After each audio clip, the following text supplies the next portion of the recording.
A terceira via, chamada terceira via, quase não tem nenhuma viabilidade numérica, está muito próximo da margem de erro ou de zero. Por outro lado, permanecem as ameaças de Lula.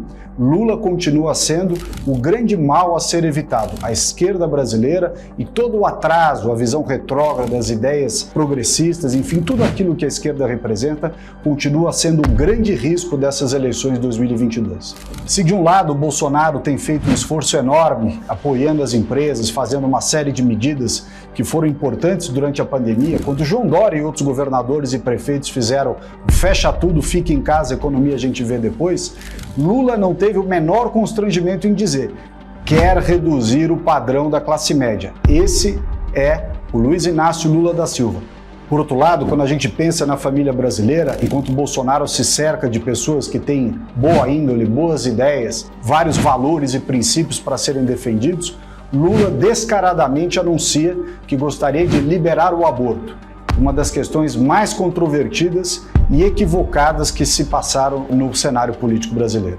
A esquerda acusa Bolsonaro de ser o reacionário, fascista, genocida, mas por outro lado o que a gente vê é Lula, seguindo o exemplo de Cuba, Venezuela e outros países autoritários. Lula é aquele que quer controlar a mídia, quer controlar a opinião pública. De um lado, Bolsonaro continua sendo um grande ativista das redes sociais. Lula, por outro lado, já deixou transparecer por mais de uma oportunidade o seu espírito autoritário. Quer controlar as redes sociais. Bem parecido, aliás, com essa discussão de fake news que tenta avançar no Congresso Nacional. Para você que sofre com a segurança pública, por outro lado, enquanto o Bolsonaro quer aumentar as penas, segurar o preso na cadeia, acabar com as saidinhas, acabar com a saída do Dia dos Pais, saída do Dia das Mães, acabar com a progressão da pena, enfim, endurecer todo o sistema penal de cumprimento de pena no Brasil, Lula deu mais um show de sincericídio e disse que policial não é gente, não teve o menor constrangimento em falar mal da polícia e não equipará-los aos demais seres humanos.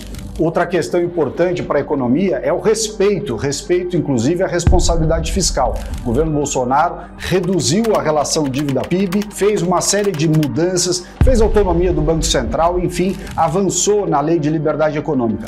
Lula, por outro lado, já para agradar a sua base de radicais, mas certamente pensa lá dentro, já disse que quer abolir o teto de gastos. Imagine como ficaria o risco Brasil numa visão como essa. Para criar empregos no Brasil, o governo Bolsonaro reduziu impostos, melhorou a competitividade da economia brasileira. Tudo isso, inclusive, em meio à pandemia. Esforços foram feitos, nem todos, evidentemente, surtiram o resultado que gostaria, mas foram feitas diversas medidas. E o que Lula propõe? Revogar a reforma trabalhista, como se ter regras irracionais e aumentar o custo de contratação fosse melhorar o padrão de oportunidades de emprego e renda para as pessoas. Não é isso. O mundo inteiro já sabe que quando você tem regras irracionais, o que acaba acontecendo é o não oferecimento de novas vagas de emprego. Desde o início de 2019, o governo Bolsonaro tem fechado a torneira de todas as mamatas, ONGs, entidades que fazem do dinheiro público aquela torneira que ia desperdiçando e jogando o dinheiro de cada um dos contribuintes no lixo.